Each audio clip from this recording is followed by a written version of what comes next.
Well then, another day, another shekel in the bank, and well, it's time to go home and put my feet up, I think. But anyway, I thought, oh, what? Hey, what? Ooh, what?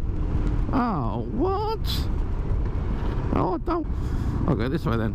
Didn't want to go this way, but it looks like I'm going this way. I was going to take you on the 13 Bends of Death. Yes, that's the a local road here for a high accident rate. But I thought I'd take you on an equally adventurous ride. Anyway, so look, let's get into it. A hard day at work, and I'm going home, and I thought I'd well, show you some of the sights of the countryside. Now, let's get into it. Let's enjoy this one, shall we? And have a little chat along the way. RevelatorAlf. Hello, welcome to RevelatorAlf. I hope you're enjoying the channel, this series of videos. Don't forget to subscribe, hit that bell, like and share, leave comments, and check out the website RevelatorAlf.com. So, tonight in this video, I'm going to be talking about the things that really gripe you about Harley Davidson motorcycles, especially, but we can extend this about all motorcycles. Now, I've got to say right at the start, I'm not necessarily particularly talking about the bike itself or the company or all those kind of things that we love to moan about. No, I'm talking about a situation that you've got yourself into and you think, oh, do you know what? Oh, and you really want to grapple your great nuts, and you really want to, oh, do you know what I mean? So it's one of those things, guys. One of those things. What do we think? So for me today, it's been, no, I wouldn't say a frustrating day, but I had about 5 minutes during my lunch hour, so I give the bike a once over. Quick wash, quick shampoo. And then, not only, it was supposed to be glorious sunshine all day, dry it was, but no, it wasn't. The clouds decided to pee down on my parade, and you see maybe little pockets of puddles here. So I'm just drying out really quickly, of course, but my bike got dirty. Well, not dirty, it got washed actually for a second time, but there's all those little rain marks all over the place. So that was one thing. But then when I washed the bike, I noticed a couple of little minor scratches here and there. And then I started thinking, God, I wish I'd wrapped the bike. So there's a lot of, I wish I'd done this, and I wish I'd done that with the bike today. So it's one of those, oh, not really feeling fantastic, really. I mean, it's more so the tank than anything. I've got these little scratches everywhere, and I've cut it, and you've seen the video when I'm, you know, getting the scratches out. I've got a feeling that the damage has been done. I might need to get some professional guy in to have a really good go at it, but even then I don't think it's going to be that great. But what I should have done, and I always said this about a new bike, and I kind of did at my last bike, and it did all right actually, but I should have done even more then. I should have wrapped the whole bike. The problem with this, there's a lot of bikes I suppose, there's lots of round edges, isn't there? Lots of curves. So having a wrap around a curve, unless you're a professional, it's you know, it's a real hard job to do, isn't it? So oh, now I wonder if I can go this way. Let me go this way actually, and this might be, is this it? Where's the road? Is that it? No. Oh, this is different. Oh no, I know this way. I came here the other day, didn't I? Right. Now what was I talking about? Yeah, so I should have wrapped the whole bike, really. And you know, you've seen my other videos about making little wrap temperaments for the fairing and everything, and I should have done it for the tank especially, and the rear fender I should have done it for, and the little electrical side panel should have done it for there as well. At least have a bit of a wrap on there just to protect it, even if it's a clear wrap, clear vinyl wrap, because I've noticed that, you know, because I'm, I suppose, a daily rider, and things, you know, things happen, don't they, and scratches happen and all that kind of stuff, and I knew it was never going to be a mint bike because I ride it every day. And I suppose, you know, I'm not I'm not the best at preserving and cleaning. I mean, it is, you know, it's a learning experience for me, of course, you know, in many ways. And they're kind of getting quite OCD about the whole thing. And you know, as you're a Harley rider or any kind of cruiser rider, you'll know exactly what I'm talking about. You know, you kind of go through this phase of really caring about every little thing, and then you kind of think, oh, I can't be bothered with it, and then you think, I can't ride it anywhere, and then you think, oh, I just got to ride it, and you know, to hell with it. And because I've always had mostly that latter feeling, I've got to ride it. Obviously, it gets marked left, right, and centre. So I should have had some kind of extra protection on there, especially when I did my endurance ride last year. You know, that's you know, I should have done it more, because the tank bag which I put on here for the trip, that actually marked it quite substantially, really. And anyway, talking of endurance rides, so this year I was going to go and do another one, another kind of one. I was going to do some shorter endurance rides just for videos, but then I was going to make a long one, and my intention was to do another a bit shorter this time, in that I was going to do just a full 24 hours, but it was going to be a distance endurance thing. I really wanted to see what's the most miles I could cover in 24 hours. There was another endurance ride which I wanted to do 24 hours, and that would be to London to Rome as well. But again, this coronavirus has played havoc with all the plans, so I've got a feeling, well, I'm pretty sure it's not going to happen this year now. But anyway, you know, so when we are unrestricted here in the UK, so I might just do a few shorter endurance type rides and just get back on it. But I think I definitely will, even though there's a few marks on the tank and the side panels and the fender. I think I will definitely take extra time to wrap it properly, or at least cover it up a little bit this time, and you know, just protect it a little bit more. But I say, let me know what you think. I mean, now, what kind of situations have you had where it's been a cleaning thing and you've accidentally scratched it, or you've accidentally dropped a tool on it and you've dented something, you know?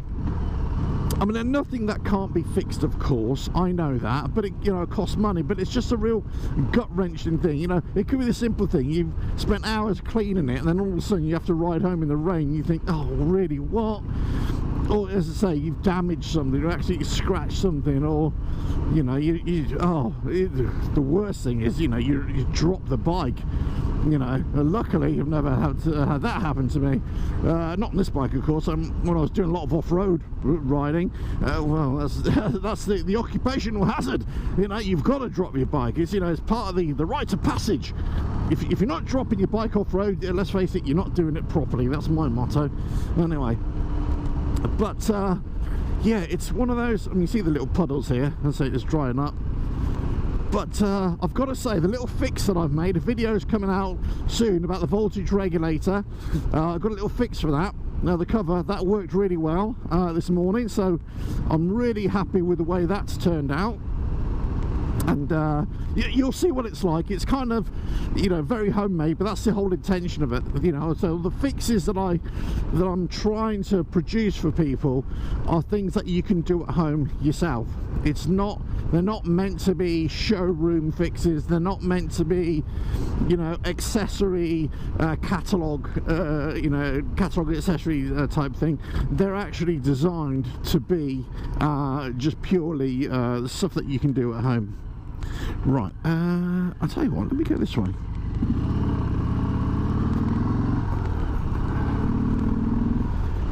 Woohoo! Great night to ride. It's nice and cool as well. Lovely it is. Beautiful. Right, anyway, so I'm going to head on down here, just have a little bit more fun, and get on a few more roads, a few more back roads really down here. Lovely part of the world. This is not a route that I normally take, by the way. As you saw at the start of the video, it was basically the road was blocked, so I'm kind of having to go around it. Now, I could have turned left there and joined that main road again, but I thought I'd go this way and join another way and see how it works. Anyway, we'll soon find out if it works. But look, I hope you're all well. And I thought I'd decide to make this video just to, I don't know, just to keep you company a little bit. There we go, this is the main road. Just to keep you company a little bit, just to say you're not alone. Lots of people sending me messages about, you know, wish they could ride and all that kind of stuff. And I suppose this is the reason why, as I keep on saying, you know, I have the opportunity from to and from work to incidentally make these videos for you. So little ride alongs. So if you don't want to listen to me yabber on, and if you don't want to listen to the music that I sometimes put in the videos, just turn the volume down, play something else, just watch the ride. And but anyway, yeah, so it's one of those interesting days today of you know, I wish I hadn't started in many ways, but there we go. Right, look, still beautiful open roads here for the most part. I mean, it's 7:15 at night now, and I've rejoined the fabled 13 bends of death here in between Oxfordshire and Berkshire. It's one of those roads, and I've spoken about this road before in the past. It's one of those roads, it doesn't have hairpin bends or anything like that. What it has lovely soft twisties, gentle twisties I would call them, but the problem is people sometimes they come down here too fast, and usually at night this is when they're having the problems, and maybe they've been drinking, I don't know, but you know, and then they misjudge the bend, because if you're not careful rather, you could easily come a cropper. There's a great trail through these trees. I got permission to ride it once. Landowner, fantastic. It goes all the way up into the hills. Then it's like goes out into an opening, an oasis in the middle of this forest, completely open. Then you have to go back into it. Brilliant. Anyway, I rabbit on there. I'm rabbiting on. But see, I can't get the off-road rider out of me, really. No matter where I go, I'm always looking at trails, especially this time of year where it starts to dry out. It's just so much nicer to go out onto the trails, and it's a lot less hard work. So, you know, that was always my advice to people, and say when people wanted to learn to go off-road riding or trail riding, let's say, well, first of all, pick the right time of year. Don't start in the winter, because they're usually a muddy mess, and you're going to be slipping and sliding all over the place, so you can work a lot harder, and you probably won't enjoy it as much. Just go out in the summer months, or the, you know, spring, where it's dry. The trails are usually compacted, and you'll have a lot more fun, and then you just build on your experience from there. I suppose that's riding in general, isn't it? Start off slow and just build your experience from there. But anyway, look, oh, what a beautiful evening, absolutely beautiful. And the heroic Harley, well, you know, it's still heroic. Of course it is, of course it is. I think sometimes people get the wrong impression of my feeling towards Harley Davidson. I try to have an objective view. I'm not so the kind of person who is you know, bowled over by marketing spiel, or, you know, I don't really like to have the wool pulled over my eyes type stuff. But at the same time, I like what I like, and I like what, you know, whatever my preferences are, they're my own preferences. But if I like something, I really like it.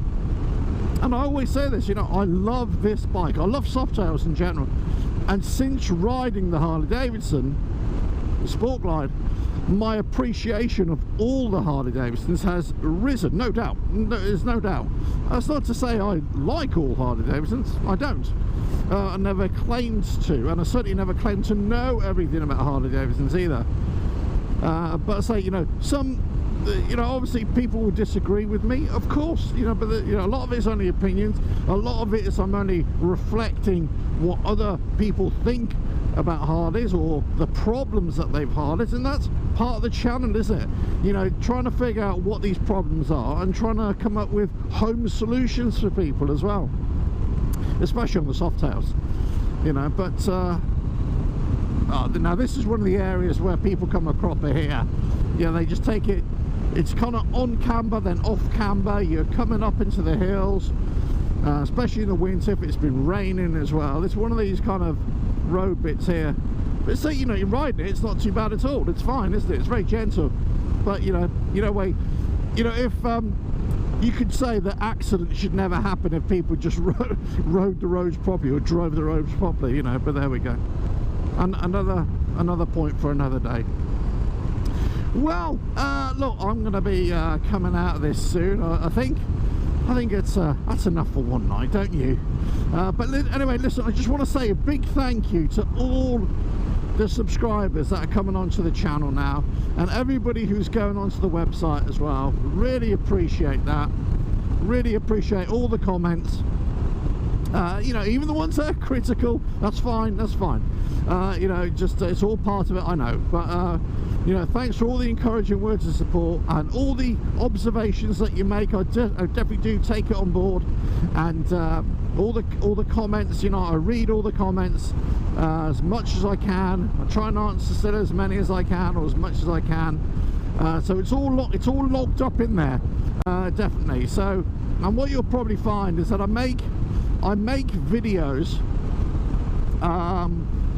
for sometimes based upon the comments. I might not necessarily answer the comments straight away, but it becomes an idea, a germ, a seed, if you will, of an idea to you know, come up with another video as well. So, you know, just keep those comments coming, keep those, your whatever personal issues you're having with your bikes or whatever likes, dislikes, keep on sending those in, because that's really good, and it helps me bring more content to you guys as well, because it's feedback, isn't it? And that, everybody needs feedback, whatever it is. Right, coming into town now. I hope you enjoyed that little ride. It was supposed to be a bit longer than that, but just on the main drag. But anyway, hope you enjoyed it anyway. But look, I'm gonna head on now. Time to go home, put my feet up, and yes, just try not to get too moaned at by the good lady for being a bit late. But I couldn't help it. Honestly, the roads were calling me. The roads were calling me. What can I say? Right, catch you on the next video. Don't forget to subscribe, hit that bell, like and share, leave the comments, as I keep on saying, leave those comments, and check out the website RevelatorAlf.com. And I will catch you on another video, well, coming very, very soon, I suppose. Look, the daily videos, they're coming out all the time. I have changed a lot of the videos now. There's going to be main videos just on a Monday, on a Wednesday, and a Friday. If I can fill a few extras, you know, with these riding videos, I'll do it. I'll do it for you. But otherwise, the main videos now, specifically targeted, I suppose, on a Monday, Wednesday, and Friday. Yes, give me some breathing room to try and produce more content. But you know, we all need a break from time to time. I've had my break, and you didn't even really notice. I took about 4 weeks off, would you believe, making videos. But there we go. That's the way it is. Yeah, that's the beauty and the secret world of YouTubing. Hey, right, catch you again. Ta-da now. RevelatorAlf.